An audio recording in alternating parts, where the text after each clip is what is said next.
Hola and bienvenido. Welcome back to another 5K tennis discussion. It is Viernes 10 de Mayo, and we are here for show number 61. Let's go! How I get down! Mayo. Came Next time. Came here today to get things done. That was very good. Let's go! Yeah. In case you didn't understand the depth of my Espanol, hello and welcome back to another 5K tennis discussion. It is Friday, May the 10th, 2019, and we are here for show number 71. Come on. Excited to be here. Let's get right into it. By the way, please like and subscribe to our channel. It is always appreciated. Carla and I, believe it or not, have our own goals that we're trying to achieve. So it will be very much appreciated if you do so. Moving forward, there is a lot going on currently in the tennis world, so let's jump right into it. You ready? A lot of good matches today. A lot. And a whole lot of other fun stuff going on as well. All right, first topic of the 71st show is this. All right. As we all know, and if not, in case you're just tuning in, Carla always likes to make nicknames for players on tour, both male and female. And I will give you some examples. Let's say Thor, Thor, Thor, like the superhero, which she gave to the likes of Karen Khachanov, right? We have the man, that is Rafael Nadal. We have Tsitsipas, which I came up with, Mr. Spastic. That's a good one. We have a combined Fabio Fognini, a.k.a. the beautiful beard himself. We both have a combined potty mouth Putin-Seva, who has one of the most lovely mouths on all of the women's tour. Actually, if you combined all the potty mouths on the women's tour and put them all into one, they still would have nothing on the potty mouth Putin-Seva herself. Yes. The young Tiafo has generated a name of LeBron Jr. With his beard and his roar after sets, and I must say that he has gotten into the collar now. So LeBron Jr., aka Tiafo, is now in the depths of Collarville with the likes of Nishikori and Benoit Pierre. So look out for the superhero LeBron Jr. taking off in flight with the Benoit Pierre collar. So watch out for the Pierre collar on. Pierre does it the best. Tiafo. Pierre does it the best. Pierre almost takes flight with his collar. I mean, flies away. Maybe that's why he does it, aerodynamics. Maybe so, maybe not. Moving forward, we have who just created themselves a superhero name, the Red Bull drinking Opelka. Oh, wow. He retired from his match versus TM after he won the first set, was down, I think, 3-0 in the second, and left the court waving to the crowd, chugging a Red Bull. So, hence, Red Bull drinking Opelka. We have the video gamer, Osaka. Okay. We have Martin Fucsovics. We have Iron Man, as she has. He looks like Iron Man. His whole body from head to toe. Go figure. I never saw that coming, but nonetheless, Carla has named Fucsovics Iron Man.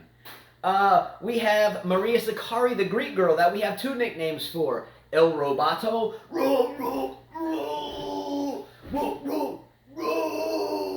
She's El Robato. Or, by the way, I came up with a new one. I think a lot of people communicate with acronyms or whatever they're called, like LOL means laughing out loud. Or what is it? LMOA. Like, I think you can figure that one out. Anyway, but I think people write this way, right? Like NIMHO, in my humble opinion, right? I don't even write that way, no. I have one that maybe LOL, that's about it. I have an acronym that corresponds with Sakkari. It is BBFF. And no, it means nothing to do with best friends forever. It has to do with bicep, back foot, forehand. Bicep, back foot, forehand. Bicep, back foot, forehand. Sort of like you were hitting today. Wait a minute. Was my letters off for that? Bicep, back foot, forehand. Yeah, BBFF. Yeah. All right. So Sakkari, congratulations. You have now the first acronym BBFF. or mnemonic that has been deemed fit to suit a tennis player. So I like that one. Congratulations, Sakkari, for your BBFF. BBFF, back foot, or excuse me, bicep, back foot, forehand. Let's go. All right. Today, Carla and I came home from a nice day on the town, I guess you could say, some tennis, and we did some car work today on the car that desperately needed some car work. And she elected to stay home. She had some stuff to do here, so I navigated out on my own, and I returned home. And I know that Federer had just lost a real nail-biter match to Dominic Thiem. Okay. Should have won that in the second set, but yes. So I firmly expected one of two things when I walked in the door. The first thing I expected was, hey, I'm glad you're home. You know, it's so good you're home. I'm glad you made it. You're good. You know, everything's good. But that didn't happen. The second thing was, I'm so sorry that, you know, Federer lost. You know, he played a good match. And that did happen, but that came second. So I do appreciate the condolences when Federer lost that nail-biter to Dominic Thiem. But the first thing that came out of her mouth actually relates to nicknames that we were just discussing for the players that we just discussed, along with the Mighty Thors and the BBFFs, right? Don't hate me for this one, guys. So I proceed to walk indoors and open the door, and and I walk in, and Carla meets me right in the face, and she's like, you know what? I'm like, what? And she was like, Dominic Thiem looked like Master Splinter from the Teenage Mutant Ninja Turtles. So I had to go to the TV, and I rewound it because we have the ability to do so, and we rewound it and hit pause. Homeboy definitely looks like Master Splinter. And I'm talking about the 1990s when the TMNT or the Teenage Mutant Ninja Turtles first came out, whether it was the Nintendo platform that we played it on, or whether it was the cartoon that we watched it on, or even if it was the first almost really bogus movie where it was like just like puppets almost, and it made it to the theaters and we all lapped it up. And there was like the version of a rat that looked exactly like Dominic Thiem popped up on it. If you can go back and look at the Master Splinter of the Teenage Mutant Ninja Turtles, we have now seen Dominic Thiem. He looks just like him. Literally.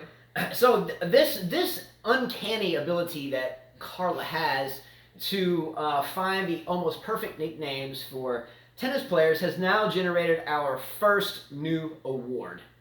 Our first new award of today is the Perfect Character Match the Player Award. You've had a lot of good ones, Carla, in your run. She's had a lot of good ones. I thought that El Robato was up there. Sakari was, and so we're gonna have an Oscars. So this Oscar award of our first Oscars gives like the first real award, and this real award goes to you. All right, Master Splinter, Dominic Thiem.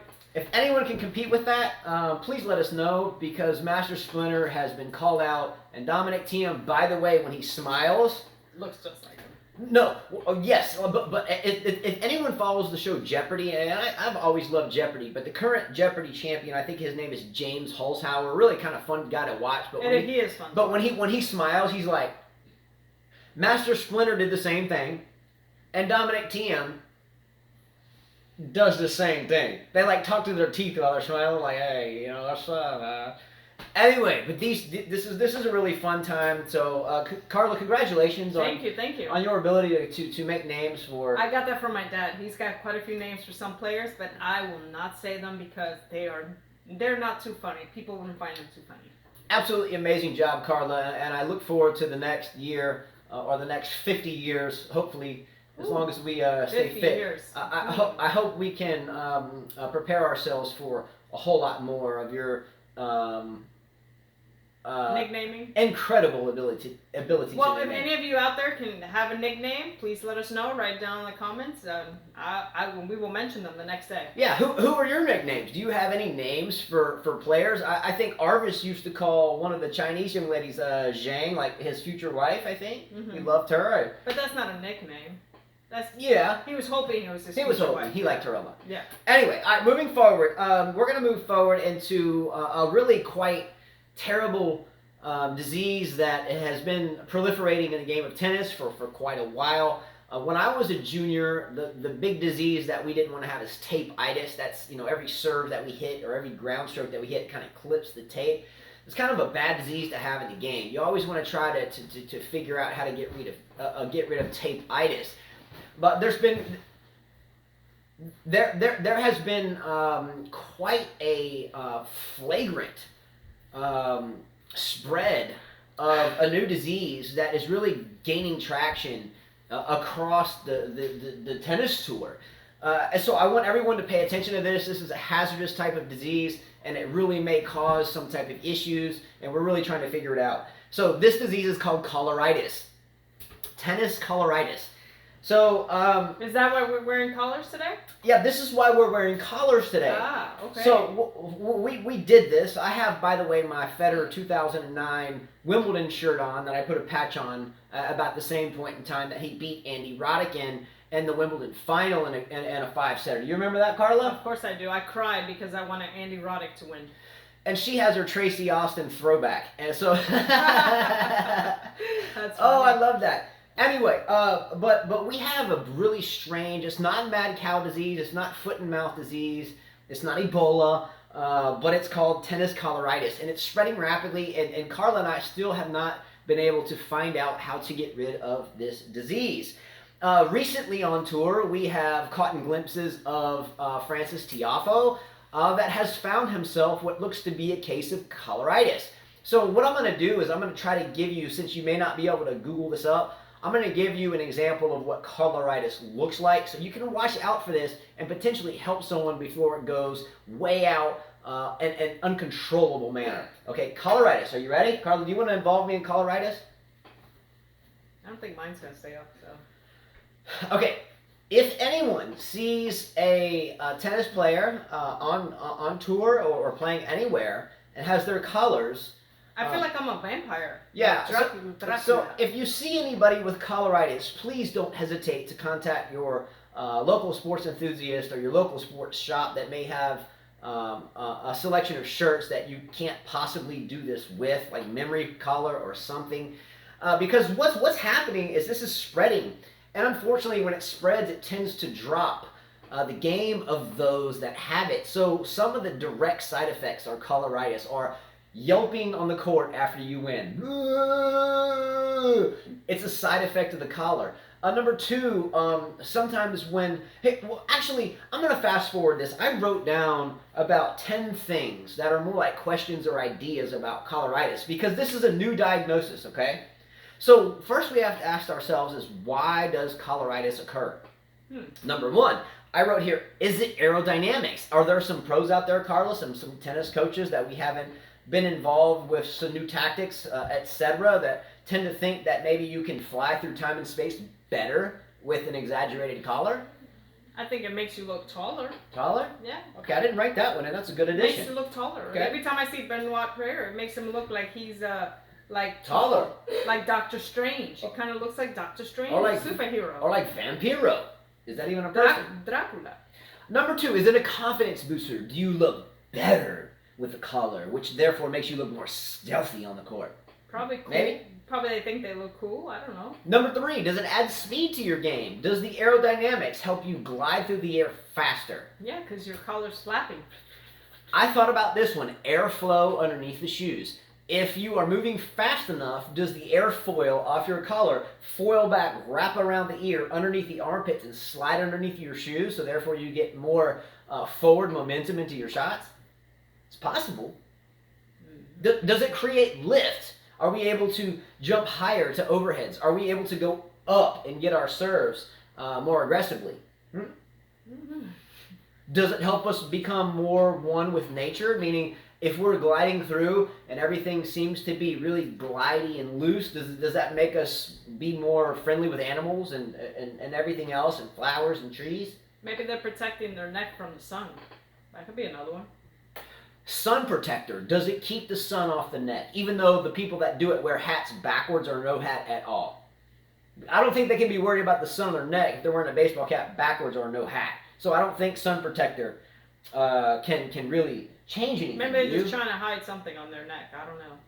Could you keep fragrance on it? So if you had a habitual problem with staying clean, like cleaning your armpits in the shower, and every time you went to hit a forehand, you didn't want to pull a Sakari bicep, back foot forehand, and you went, ugh, like Nadal. You didn't want to take a bad whiff of your armpit every time you hit the forehand. Instead, you would get the collar, So you smell Chanel #3 like Dimitrov should wear, but you don't get that because it's blocked. You don't get the armpit smell. No BO because the collar. That was my best one I could think of. It's gotta be travel woes, luggage loss. Give up the collar, spray some cologne. Oh wow! Hit, boom. Oh, instead of the grunt, you get the no grunt. Wow, Justin. Let's go. Had fun with that one. Wow. All right, Carla, let's get into Madrid. It has been a great tournament, and let's start right. let's start right in with the women's draw. All right. Well, we did miss a few matches since we didn't do the show yesterday. Osaka did play Benchik. I have to get my draw. Go. Okay, Osaka did play Benchik and went down to Benchik.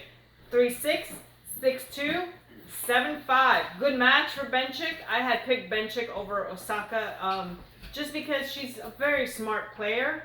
She did fight, come through. She was down on the first set. After the first set, I thought, uh-oh, Osaka might, cruise here. But no, 6-2 in the second one.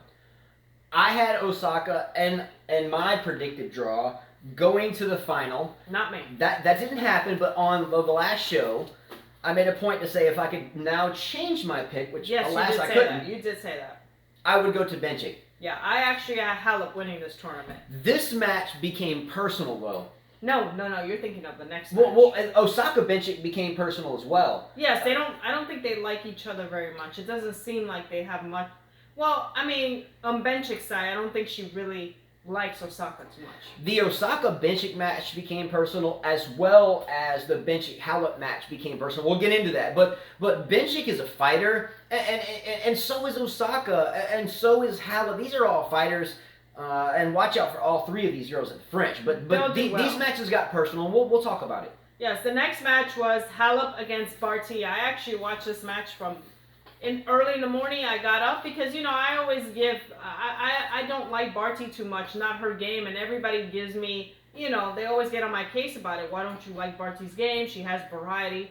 Well, I watched her play Halep. Halep won 7-5, 7-5. I actually watched Barty hit her backhand. She didn't slice as much. Maybe it's not too effective on clay. I'm not sure. It was a decent match. Halep, though, she outlasted her. She could hit more rallies, more angles. She was faster. I mean, she just had the answer for every shot that Barty hit. So good for her. Halep went to face off Benchik today, and Halep won that match 6-2. She won the first set 6-2, lost the second one 6-7, and then a 6-0. Wow, what happened here? Yeah. After a tiebreaker, you get beaten 6-0. I'm not shocked there was a bagel there, honestly. What was the third set score? I'm curious with Barty and Halep. Do you have that? 7-5, 7-5. There was no third set. Okay, so they went straight sets. Halep beat Barty straight sets. Yes. Okay, I thought she played 2 straight 3-setters, but she played 2 long matches. Yes. The 6-0 in the third. Benchik played Kozlova before that. Do you have the Benchik Kozlova score? I don't know if you do before. No, she actually. I think she beat her pretty badly, right? 6-2. Yes. Benchik is to me a favorite, one of the top favorites that I have for the French Open because she's a fighter. She is a fighter, and the match today was no less than that. Even though she gave up a bagel in the third set, it was personal. It was feisty. Most of the time when players play matches, we played a match today. Carla won that match. Just saying, it was tight, but we played a match. But sometimes when people get into a match and there's a deciding point or any point for that matter, and the ground stroke or whatever shot it is clips the tape, rolls over the tape, and falls onto the other side of the court, giving you're giving yourself the point. Generally, you're kind of apologetic about it. You're kind of like, hey, I'm sorry. Luck was in my favor, but I was sorry, right?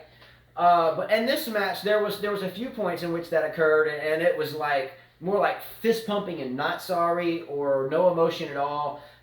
These girls did not plan to give up anything in this match, and I don't think in the third set Benchik gave up anything as well. I think Halep had enough. And put the match away. She did. I don't think anything happened. I think Halep was the better player today. she had enough of the feistiness of Bencic, and she said, you know what, I'm going to take this, and she took it. Yeah. Good match. She did, and like I said, I picked Halep to win this, the whole tournament, and she looked good. So I hope that she can actually repeat her Grand Slam championship. Yeah, my women's draw, you have now beaten me. And I started out on top of the world on the beginning of the women's side. I elected to take Ostapenko to win the tournament, make the final, as well as meet Osaka. Both of them are out.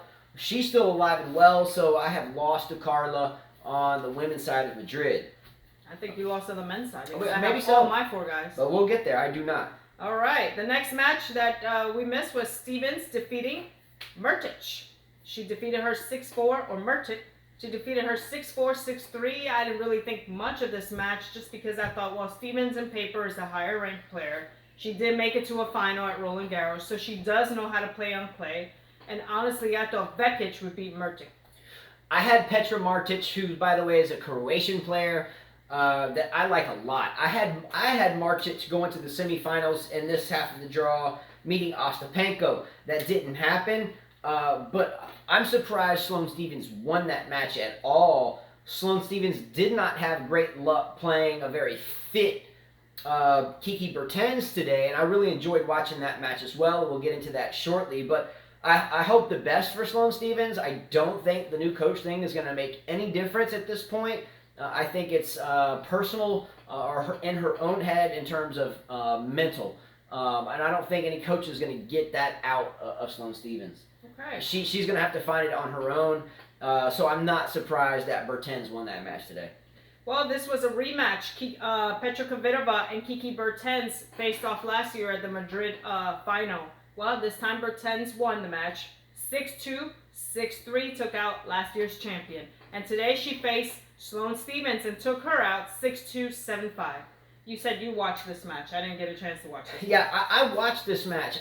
By the way, last year I watched the Bertens-Kvitova match last year. I have to take a step back and mention something. I always give people a hard time for heavy grunting. We even have a screech level index that we do on this show when we hear a player that screeches so loud that we have to rate it in terms of a decibel level. TM's match was Dominic TM today, by the way. I didn't have this written in, but Dominic TM, when he played Roger Federer, deserves to be rated really high on the screech, a.k.a. grunt level index, because it was quite incredible, almost unbearable at some point. Annoying, honestly. I think Dominic TM as well as Munar are their head grunters on the men's side at this point. Anyway, I didn't write this in, so I don't want to kill us with time talking about the screech level index of Dominic TM, but it was quite abhorrent and quite disgusting in my opinion. Really hard to kind of gather at some points in time watching the maestro, Roger Federer himself, play a really good tournament, ultimately lose that, and we'll talk about that, and then have to follow it up with a lap full of grunt. Don't care for the grunting. So Master Splinter, not only is he a Teenage Mutant Ninja Turtle leader, but he is a deceptor with grunting. All right, enough about that. But Kiki Bertens and Kvitova have been known to fight feisty matches. Last year, I remember Kiki Bertens, no, I think it was Kvitova, and I might have this a little off, but Kvitova won like the first set, and like after the first set, she was like, roar! She always does that. Yeah, she always does that. She does the 2 hands, and she gets down, and yeah, she always does. Yeah, she looked like a crow that was trying to call for like spare food or something on the side of the interstate. She was like, I'm hungry. But then Bertens, by the way, I think she won the next set. I might have them flip-flop, but lo and behold, I remember last year, this was before we did the show, and I told myself, man, Bertens just pulled off the same type of LeBron Tiafo type squeal after a set. I thought Kvitova was rare to see, and then all of a sudden, the other one, whichever one I have backwards or not, won the next set, and it was like, roar! So they both had split sets, ending each set with a gigantic roar, like a T-Rex or something, or like a Diplodocus, or like a something like that. Triceratops, maybe. However, in the third set, I remember that Kiki Bertens hit a bad shot, and she got a racket, and she like banged it on the ground. And as you know, I always do segments for racket smashers that just stink up the court. But she got bad racket karma. She banged a racket on the ground, it came up, and the butt hit her right in the face.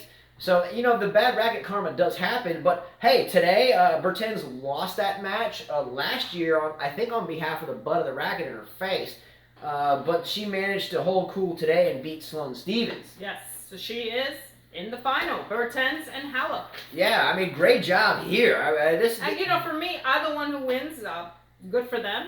I hope that Halep wins since I picked Halep to win, so we'll see. It'll be a good match. I agree. You'll have the aggressor against the defender. I look forward to that match. Because this the is a good aggressor final. is definitely Kiki Bertens, and the defender is Halep, which gets to everything. It's a great final. I want to talk a little bit about the women's doubles.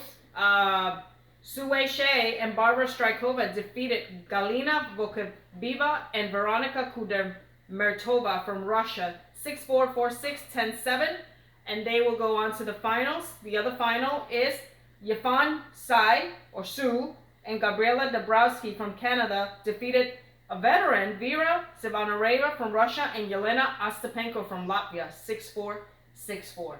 Good for them. It's good, and it's good to hear Ostapenko is still trying to figure out a way to get back to the elite on the surface that she won a major on, right? Yeah. It's good to hear that. Yes, it definitely is. I kind of smiled when I saw that. I said, okay, so she's trying to get more clay court time. Trying to do something. Again, I'm all for Ostapenko at this point. She's had a... You're right.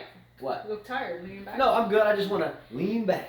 Lean back. All right, anyway, I'm good. Okay. Sometimes maybe it looks more pressured than Okay. lean back, right? Okay. Well, on to the men's, right?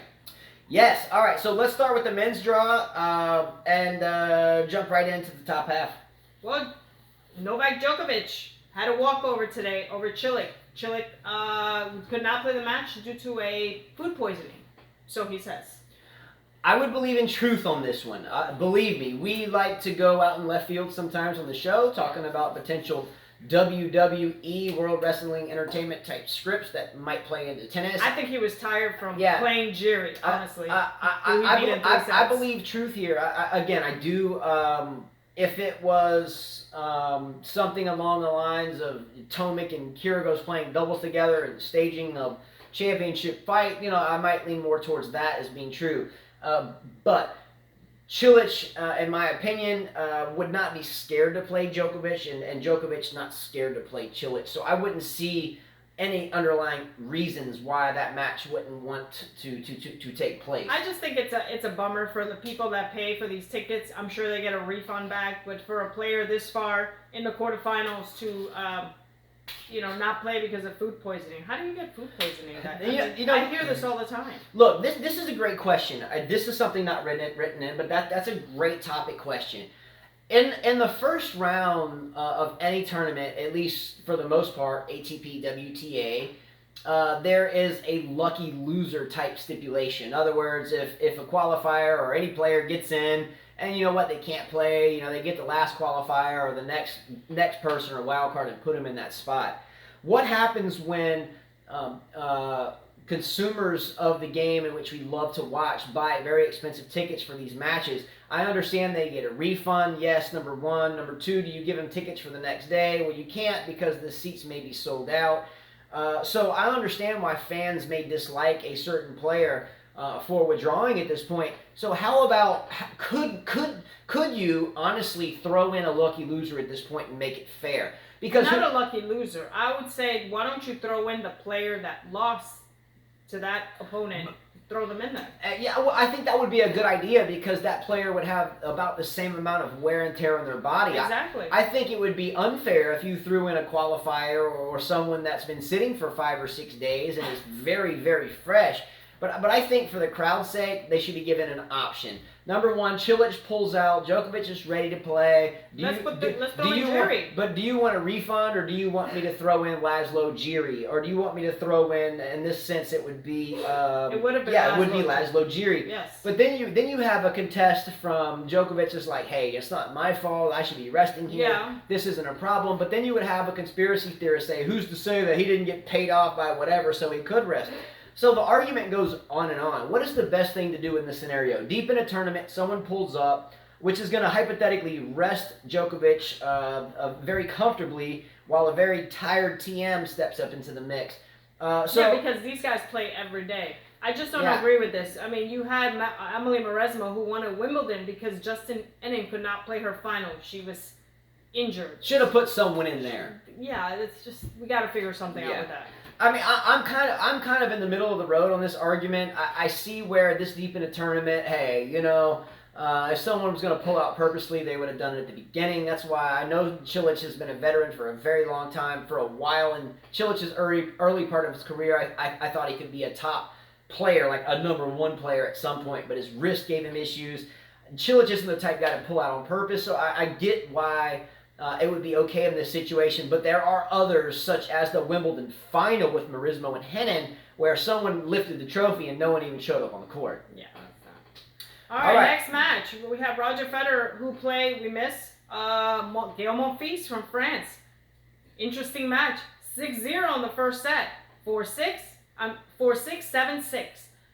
Saved 2 match points. Saved 2 match points, and he came through in that match. 6-0, well, we know that Gael Monfils is a very, very, very slow starter, so we kind of expect that. He usually does that a lot. One of the main reasons I love Monfils so much, I really like Monfils as a player. He's electric, he's fun to watch, but his slow starting is exactly what I do. So I feel his pain on that one. You can never count Monfils out by the results of the first set, whether it's 3-5 or 2-3. And he proved that with 2 match points against the mighty Federer, and again, Federer was able to maintain cool, stay calm, and actually pulled off some really risky serve and volley points to make that match pan out. You know, I actually enjoy watching Federer do the serve and volley. It's different on clay. It's risky, but he does use his brain a lot. I wish that a lot of youngsters would copy his game because he really thinks out there. He's not about just grinding it out there and hitting the ball, hitting the ball, hitting the ball, hitting the ball. He actually has a plan. Federer looked, I thought, equally as good today versus Dominic Thiem. Again, I'm not going to get back into the screech level index or grunting index with Thiem today, but it was quite awful up there with Jamie Munar. Yes. Well, Thiem beat Fognini 6-4, 7-5 the match prior to that, and then went on to beat Federer 3-6, 7-6, 6-4. Federer, I thought, had a match point, decided to go for the serve. Backhand return. And, yeah, I wish he would have just played that point safe and then get into the point. Because, I mean, the first set, Thiem had no answers for him. And it seemed like Thiem started figuring it out. And, well, he had quite a few double faults in there as well, which didn't help. Yeah, Federer came out electric, and he played electric, I thought, the entire match. I'm not going to make any excuses for Roger, or Roger shouldn't feel bad about losing this match, first and foremost. The only player that should feel bad about anything is Thiem with his absolutely abhorrent ape-sounding grunts. But other than that, both players played well. I really think that this match could have gone either way. Could have gone either way. Especially at the point you were talking about. Yes. Federer was really close to winning the match. Very close. By the way, I think the second set breaker was 13-11, right? Yes, it kept going back. Both had opportunities. Both. Thiem had many more opportunities to win that set earlier, but he didn't capitalize on that. So, honestly, it's going to be a Djokovic-Thiem match. I think Djokovic will take him down in 2 sets. He will be receiving a tired opponent. And let's be real, Djokovic can grind it. Yeah, Roger cannot be in the least bit upset that he lost this. He obviously doesn't need the money, 1. Number 2, he's obviously not terribly worried about the rankings. He hasn't played on clay in forever. He's gaining points no matter what. No matter what happens to him on clay until the French Open is ultimately going to help him. Yeah. I don't think he plays Rome, so he therefore is going to rest even more. And I have to say something. Like, I laughed at you when you said, oh, Federer is going to win the French Open. He can win the French.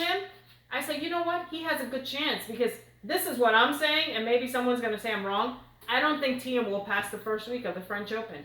I think he will lose the first week of the French Open. Honestly, and we'll get into this. I'm willing to bet, if anyone wants to bet, side bet, he will lose the first week. I agree with Carl on this one. I think he's put in a lot of miles on his shoes in this clay court season. I don't think he gets past the first week. If he does, he loses to a player like Wawrinka, maybe even a Tsitsipas, maybe even a Cilic there. He can lose to Fognini. He can lose to Fognini this there. time, yeah. So we'll see what happens there. And by the way, much respect to Thiem for winning that match. He fought hard. I think Djokovic, though, will take Thiem down relatively easily just because of Djokovic's rest. I think Djokovic wins 3 and 4. Yes, I agree with you.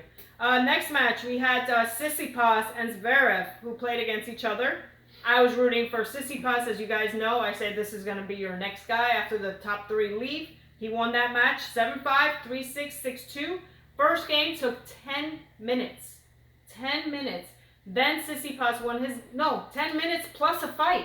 Zverev was fighting with the umpire about being called for a shot clock violation. For a shot clock violation, which he was right. Which he was right about because he was right. Tsitsipas was walking over and he was waiting on his opponent to get ready to receive a serve. He was right about that, but he went way over. Yeah, the young Zverev, Sasha, Alexander, whatever, turned into a drama queen early at 1-1 in the first set. What occurred? Sasha Zverev, Alexander was serving. He got called for a shot clock violation. If you follow the game to the rules anyway, you serve at the server's pace. He was standing there for 4 or 5 seconds. Tsitsipas was still walking across the court. The shot clock was going because Zverev was ready to serve and standing there, but he couldn't serve because his opponent was on the other side of the court. He got called for a violation. He pleaded to the judge, look, I was standing there. I couldn't serve because he wasn't over there. And they reviewed it and they rectified it, but instead of just next point, Zverev carried it on for about 10 minutes. Even at the changeover. I mean, it was quite long-winded. At the same point in time, this is a shout-out to Rajesh Kumar. Much love you, bro. Mwah. Family friend, longtime viewer since day one on the show. But Rajesh and I, this was me, you were elsewhere, were commenting on the Tsitsipas Zverev match. Rajesh indicated that Tsitsipas won, and I agreed. At the same time, I mentioned, yes, it's because that Tsitsipas has been gaining muscle, and Zverev has not. Now, Rajesh, in return, indicated that it had nothing to do with muscle. I completely disagree with that to a certain degree.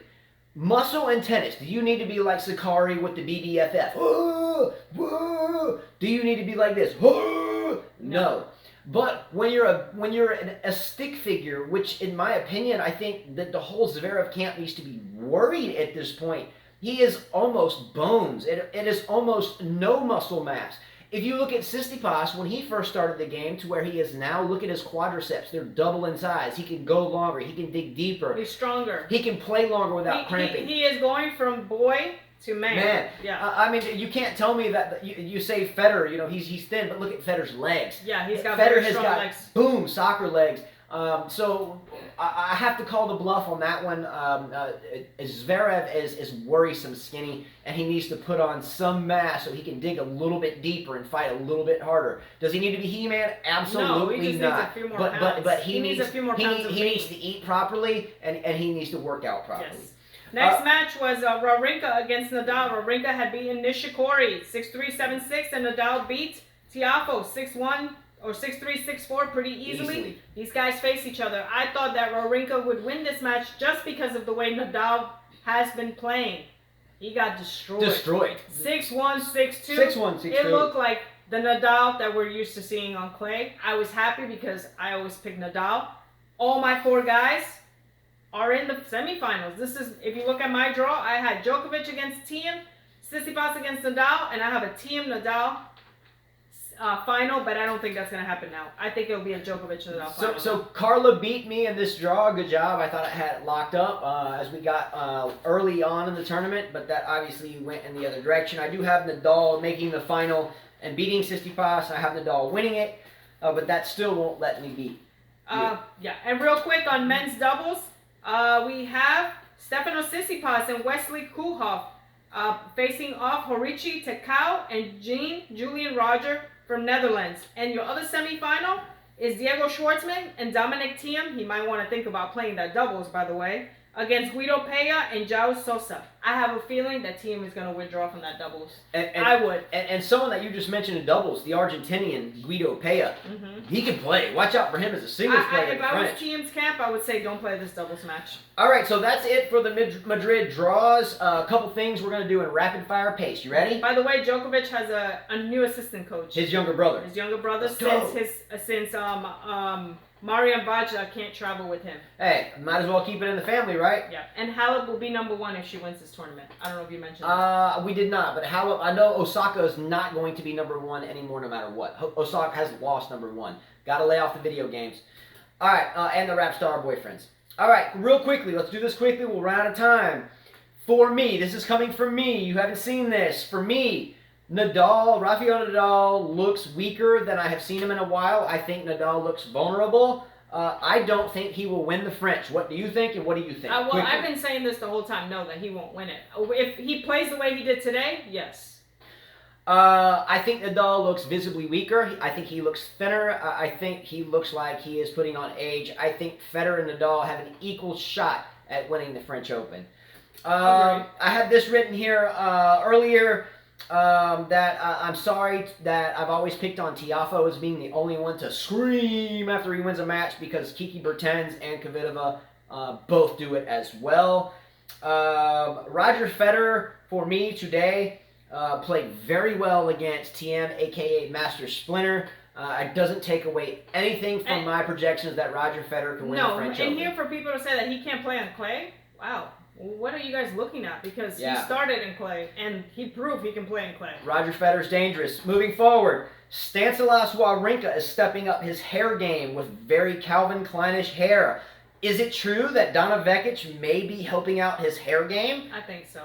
Beautiful hair, highlights. Yeah, like the frost going. It's frosting in the wind. And I've never colored my hair or anything. Yeah, look, he had like some frost stuff. It looks like a Swiss snowstorm, and I think she's from Croatia, so maybe it's like a Swiss-Croatian snowstorm hairdo.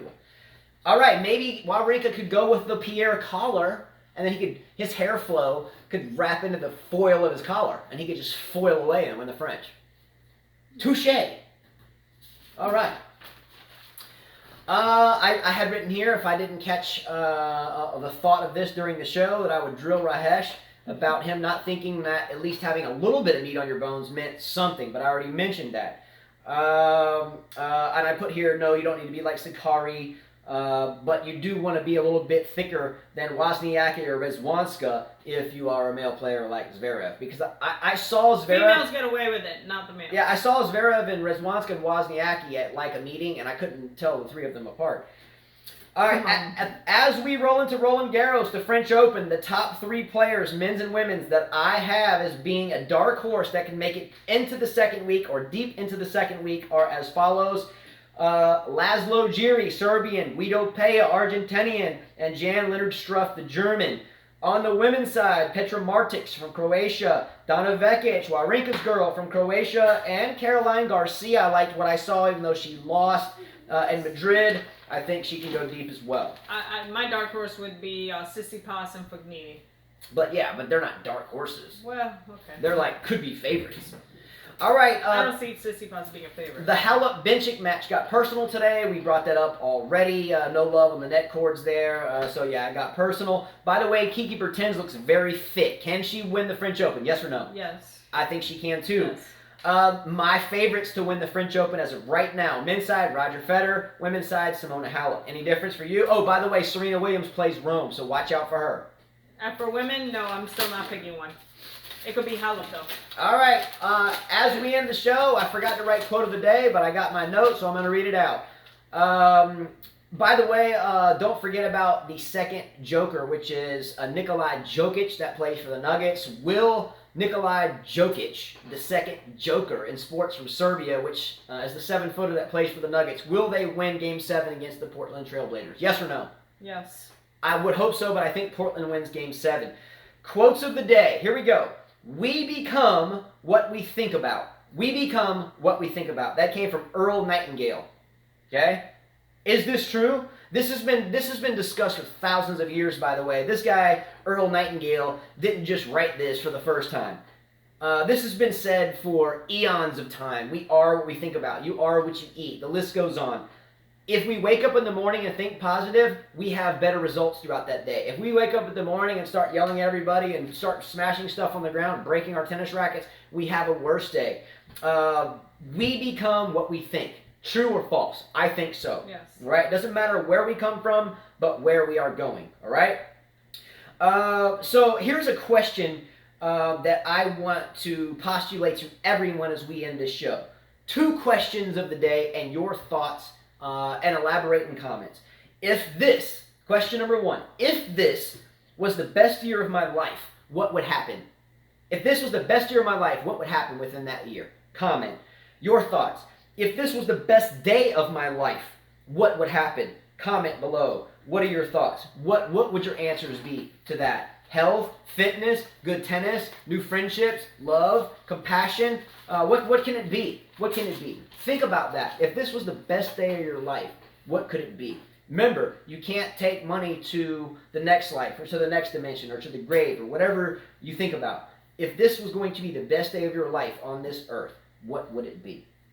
If this was going to be the best year of your life on this earth, what would it be? And whatever those answers are, if you wake up and think about it in a positive way, you will be closer to achieving that than you would be if you did not disagree or agree. Okay?